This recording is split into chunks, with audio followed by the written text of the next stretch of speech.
하늘에 큰 이적이 보이니 해를 옷 입은 한 여자가 있는데 그 발 아래는 달이 있고 그 머리에는 12별의 관을 썼더라. 이 여자가 아이를 베어 해산하게 되매 아파서 애를 쓰며 부르짖더라. 하늘에 또 다른 이적이 보이니 보라, 한 큰 붉은 용이 있어 머리가 7이요 뿔이 10이라. 그 여러 머리에 7 왕관이 있는데 그 꼬리가 하늘의 별 3분의 1을 끌어다가 땅에 던지더라. 용이 해산하려는 여자 앞에서 그가 해산하면 그 아이를 삼키고자 하더니 여자가 아들을 낳으니 이는 장차 철장으로 만국을 다스릴 남자라. 그 아이를 하나님 앞과 그 보좌 앞으로 올려가더라. 그 여자가 광야로 도망하매 거기서 1260일 동안 그를 양육하기 위하여 하나님께서 예비하신 곳이 있더라. 하늘에 전쟁이 있으니 미가엘과 그의 사자들이 용과 더불어 싸울세 용과 그의 사자들도 싸우나 이기지 못하여 다시 하늘에서 그들이 있을 곳을 얻지 못한지라. 큰 용이 내쫓기니 옛 뱀, 곧 마귀라고도 하고 사탄이라고도 하며 온 천하를 꿰는 자라. 그가 땅으로 내쫓기니 그의 사자들도 그와 함께 내쫓기니라. 내가 또 들으니 하늘에 큰 음성이 있어 이르되 이제 우리 하나님의 구원과 능력과 나라와 또 그의 그리스도의 권세가 나타났으니 우리 형제들을 참소하던 자, 곧 우리 하나님 앞에서 밤낮 참소하던 자가 쫓겨났고 또 우리 형제들이 어린 양의 피와 자기들이 증언하는 말씀으로써 그를 이겼으니 그들은 죽기까지 자기들의 생명을 아끼지 아니하였도다. 그러므로 하늘과 그 가운데에 거하는 자들은 즐거워하라. 그러나 땅과 바다는 화 있을진저 이는 마귀가 자기의 때가 얼마 남지 않은 줄을 알므로 흙에 분내어 너희에게 내려갔음이라 하더라. 용이 자기가 땅으로 내쫓긴 것을 보고 남자를 낳은 여자를 박해하는지라.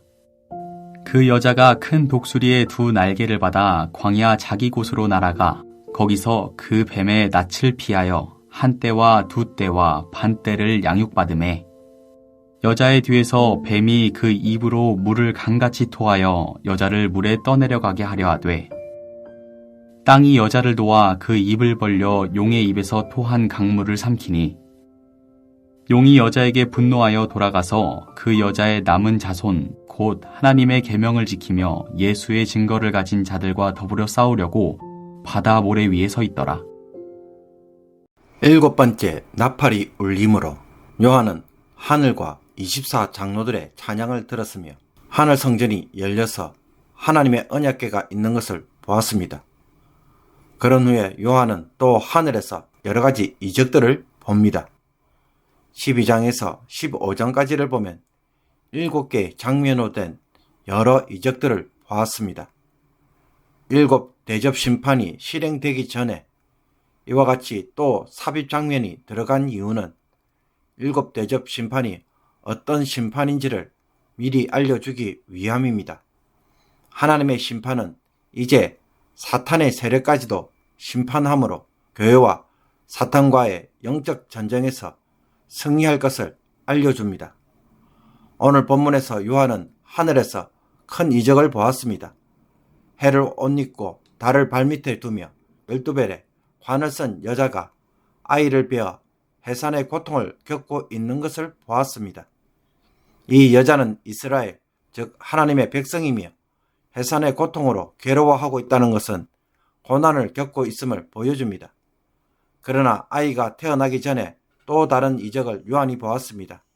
7머리에 10뿔, 그 머리에 7 왕관을 쓰고 있는 한 큰 붉은 용이었습니다. 완전한 권세와 능력과 권위를 가진 용은 하늘의 별 3분의 1을 끌어다가 땅에 던질 만큼 힘과 영향력이 있었습니다. 이 용은 9절에서 보듯 옛뱀, 마귀, 사탄입니다. 특히 옛뱀이라고 하는 말은 창세기 3장 15절에 있는 여자의 후손이 뱀의 머리를 상하게 하고 뱀은 여자의 발꿈치를 상하게 할 것이라는 말씀을 떠올리게 합니다. 따라서 용은 여자가 해산하려는 아이를 삼키고자 여자 앞에 있지만 여자는 아이를 무사히 낳습니다. 요한은 여자가 낳은 아들을 장차 철장으로 만국을 다스릴 남자라고 합니다. 이것은 메시아 시편으로 알려진 시편 2편에 나오는 아들로서 장차 올 메시아이며 예수 그리스도입니다. 요한은 여자가 아들을 낳으니 이는 장차 철장으로 만국을 다스릴 남자라 그 아이를 하나님 앞과 그 보좌 앞으로 올려 가더라 라고 하면서 예수님의 이야기를 탄생과 성천으로 요약합니다. 아이를 해산한 여자, 즉 교회는 광야로 도망가서 그곳에서 1260일 동안 하나님의 보호와 양육을 받으며 지냅니다. 이때 하늘에서는 전쟁이 있었다고 요한은 말합니다.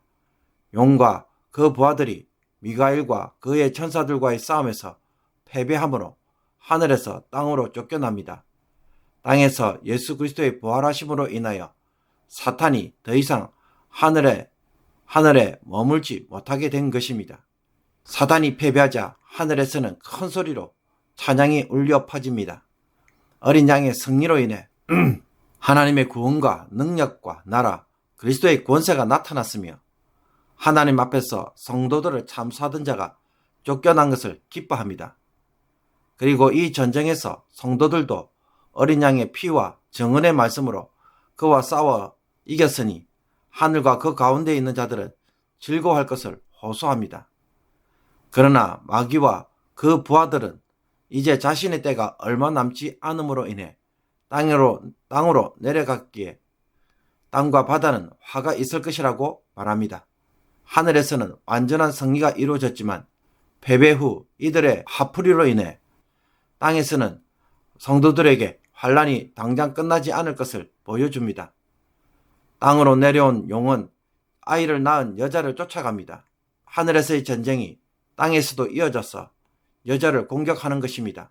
그러나 하나님은 출애굽 때 이스라엘 백성들에게 하신 것처럼 큰 독수리의 두 날개로 새끼를 업어 나르듯이 광야의 은신처로 보내어 그곳에서 한 때와 두 때와 반 때, 즉 3년 6개월 동안 보호합니다.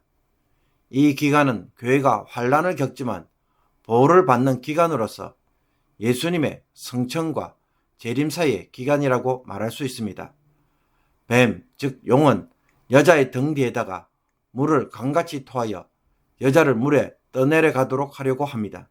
뱀이 쏟아내는 물은 교회를 향한 거짓말과 거짓 가르침, 위협과 박해입니다. 하나님과 어린 양의 보좌에서 나오는 생명수의 강물과는 정반대의 물입니다. 그러나 땅이 여자를 도와 용의 입에서 나온 물을 삼켜 여자를 보호합니다. 이에 용은 여자에게 분노하여 이제 여자의 남은 자손, 즉 하나님의 계명을 지키며 예수의 증거를 가진 자들에게 초점을 맞추고 그들과 싸우려고 바다 모래 위에 섭니다. 바다에서 나오는 사탄의 짐승들과 함께 교회를 공격하려고 하는 것입니다. 7 나팔과 7 대접 심판 사이에 있는 이 막간의 이야기는 사탄이 그리스도를 대적하였지만 도리어 패배하고 하나님이 보호하시는 교회를 전혀 이길 수 없음을 상징적으로 보여주고 있습니다. 이 사탄은 에덴 동산에서부터 그리스도를 통한 하나님의 구원 계획을 무너뜨리려고 인간 역사 속에서 안간힘을 썼지만 결국 이루지 못합니다. 하나님이 예수 그리스도를 세상에 보내심으로 구원 사역을 이루셨고 하늘로 올리워 하나님 보좌 우편에 두셨기 때문입니다. 그리고 광야 같은 세상이지만 하나님은 그곳에서 그리스도를 낳은 교회를 돌봐 주십니다. 사탄이 뒤에서 하늘의 막강한 권세를 가지고 모든 방법을 동원해도 세상을 구원하려는 하나님의 계획을 막지 못하는 것입니다. 그러므로 교회는 고난은 경험해도 결코 패배는 없습니다. 사탄이 아무리 거대한 홍수처럼 교회를 삼키려고 해도 교회는 홍해가 갈라지듯 보호를 받기 때문입니다. 이것이 교회의 진짜 모습입니다. 요한이 본 교회의 모습은 너무나도 영광스러운 여인의 모습이었습니다. 나중에 이 여인은 21장에 가면 거룩한 신부로 새 예루살렘 성의 모습으로 등장합니다. 하나님 보시기에 교회는 사랑스럽고 아름답고 영광스럽습니다.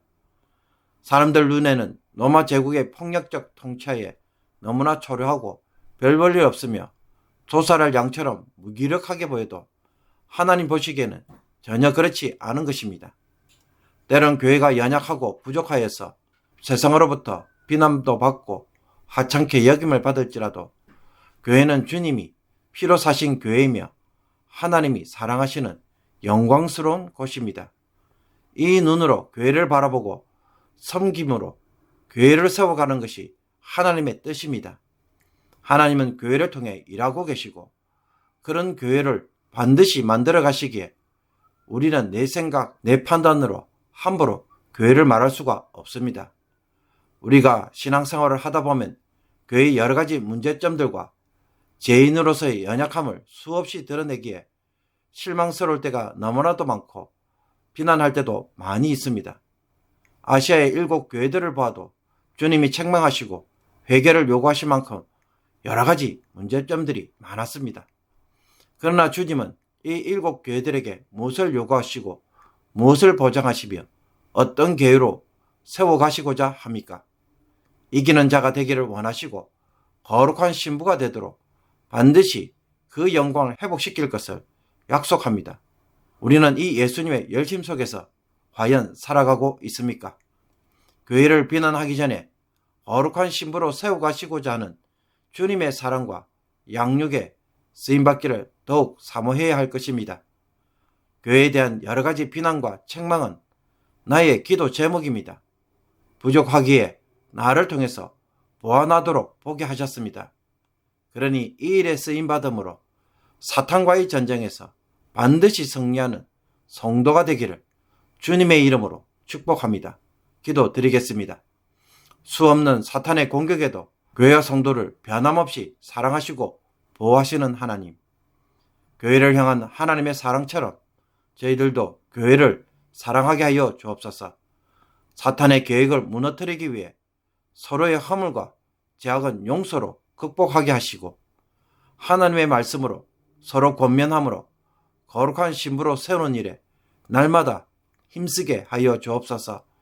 교회를 향한 나의 비난이 사탄의 도구가 되는 일이 되지 않도록 사랑 가운데 진리를 말하는 자들이 되게 하여 주옵소서.